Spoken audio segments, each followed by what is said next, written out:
Assalamualaikum, perkenalkan nama saya Aziza Salsabila dari Prodi Manajemen Pendidikan dari kelas 3D.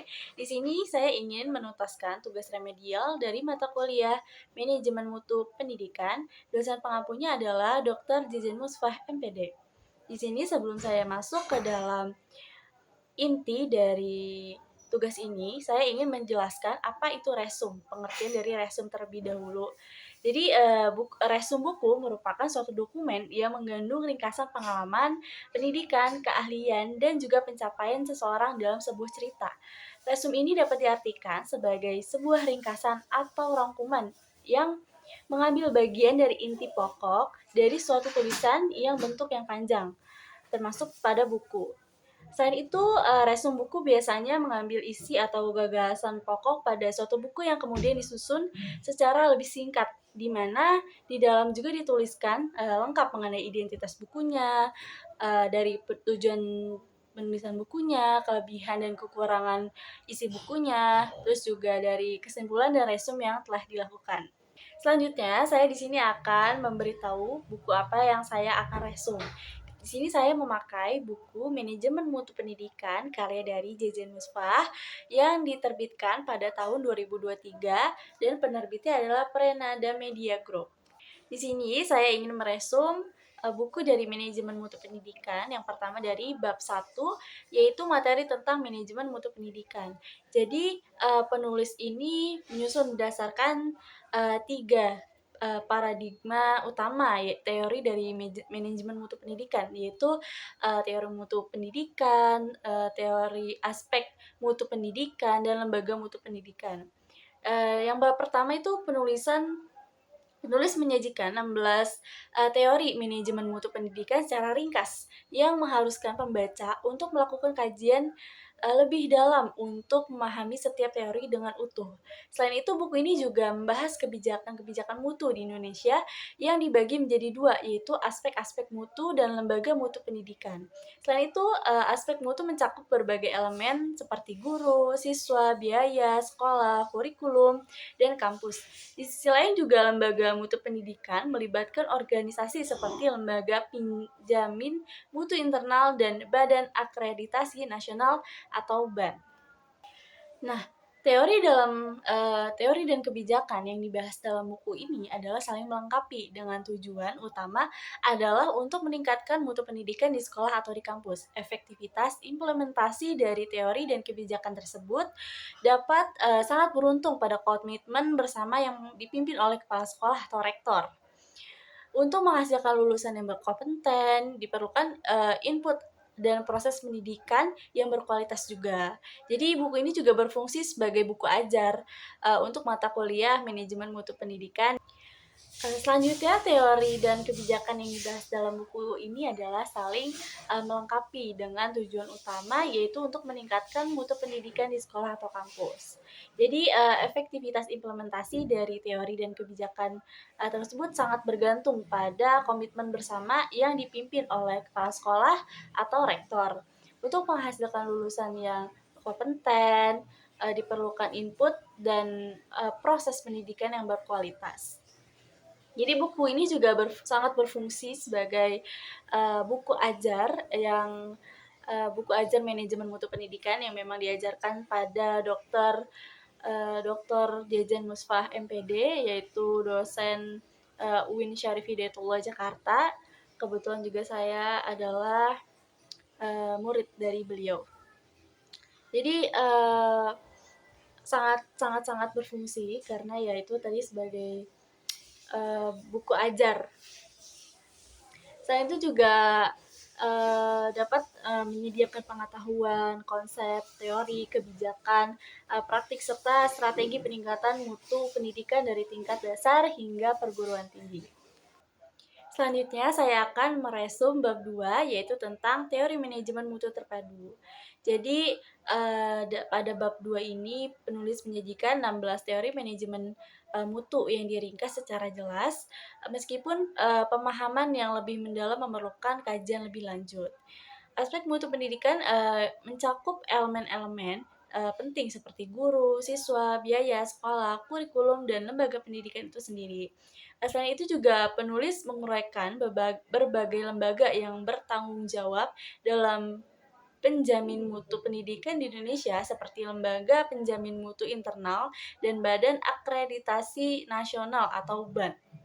Jadi, teori dan kebijakan yang disajikan saling melengkapi dengan tujuan utama untuk meningkatkan kualitas pendidikan di sekolah dan di perguruan tinggi. Jadi, untuk mencapai efektivitas dalam pelaksanaan kebijakan ini, dibutuhkan komitmen dari semua pihak yang terlibat, terutama kepala sekolah atau rektor.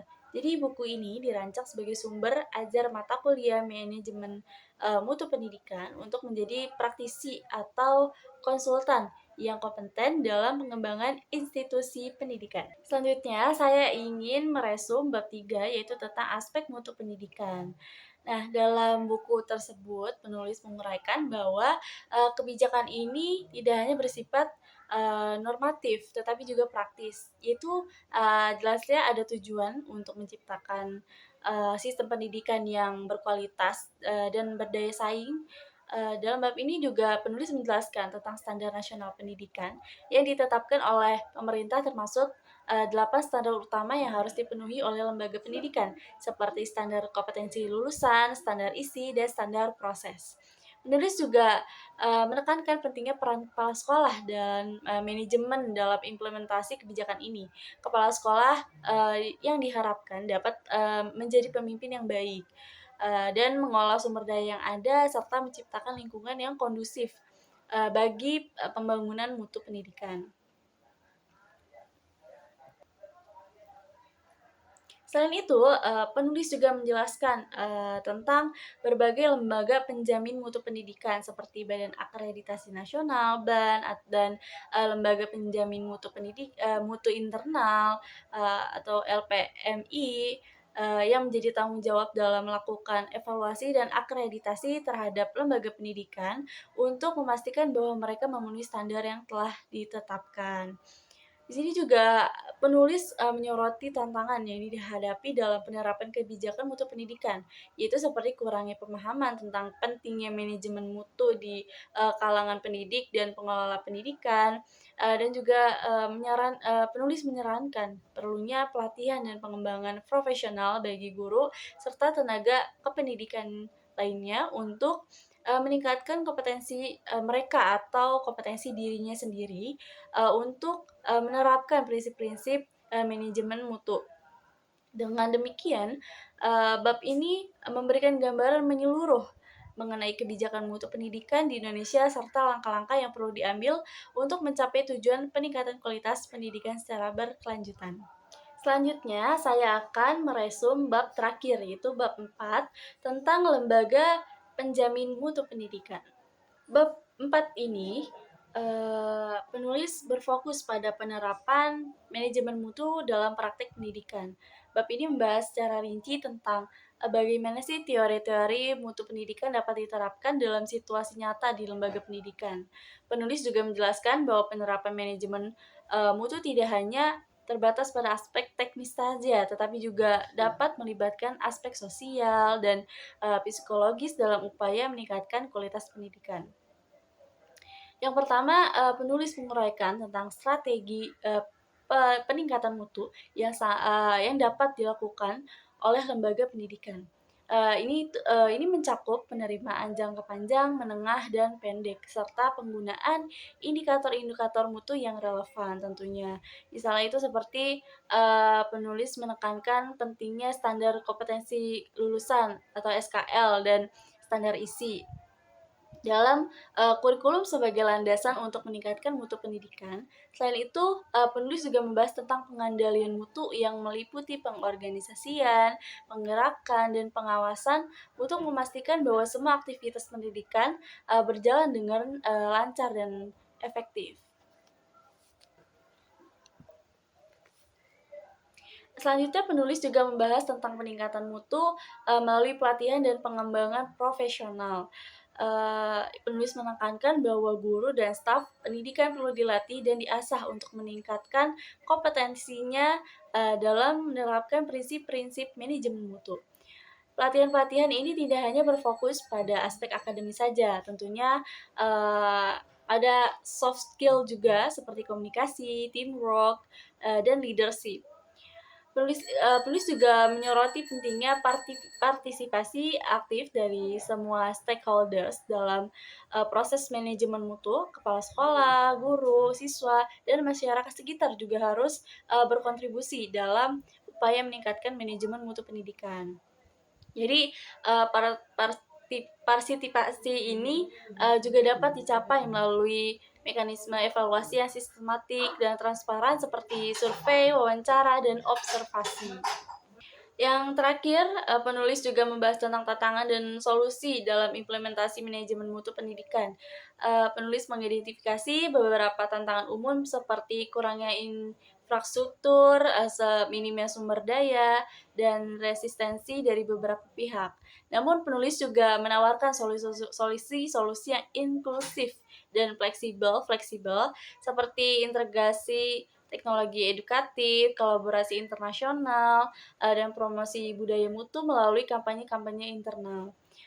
Jadi, kesimpulannya dari bab 4 ini adalah, memberikan penulis memberikan panduan lengkap dan detail tentang bagaimana teori mutu pendidikan dapat diterapkan dalam realita pendidikan. Jadi nggak semata hanya bayangan atau ekspektasi yang ada di pikiran, tapi ya bisa untuk direalisasikan dalam pendidikan. Serta bagaimana mengatasi tantangan-tantangan yang mungkin timbul dalam proses tersebut. Buku ini dirancang sebagai referensi utama bagi calon praktisi dan akademisi yang ingin meningkatkan kualitas pendidikan melalui manajemen mutu yang efektif. Jadi kesimpulannya dari bab 1 sampai bab 4 yang telah saya resum adalah kesimpulannya dapat memberikan wawasan mendalam tentang pentingnya pengelolaan mutu dalam sistem pendidikan di Indonesia.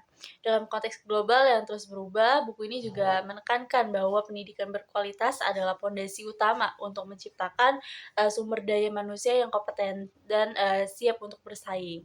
Jadi penulis ini juga menjelaskan berbagai teori mutu pendidikan yang relevan serta bagaimana teori-teori tersebut dapat diimplementasikan dalam praktik pendidikan sehari-hari. Selain itu juga buku ini mengidentifikasi berbagai aspek yang mempengaruhi mutu pendidikan seperti peran guru, kurikulum, fasilitas, dan keterlibatan orang tua serta masyarakat. Itu juga penting.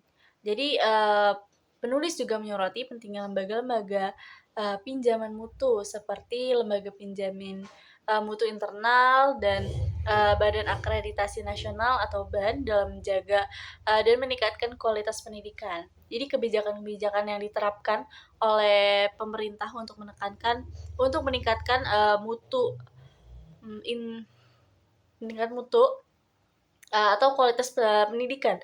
Kebijakan-kebijakan yang diterapkan oleh pemerintah untuk meningkatkan mutu pendidikan juga dibahas secara kritis dengan penekanan pada perlunya kolaborasi antara semua pemangku kepentingan termasuk pemerintah, institusi pendidikan, masyarakat untuk mencapai ekosistem pendidikan yang mendukung.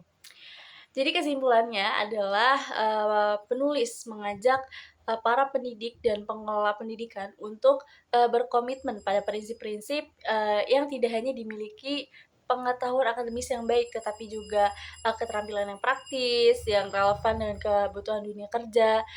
Dengan adanya pendekatan yang sistematis dan terencana, terdapat manajemen mutu pendidikan diharapkan di Indonesia dapat mencapai standar pendidikan yang lebih tinggi dan berdaya saing global.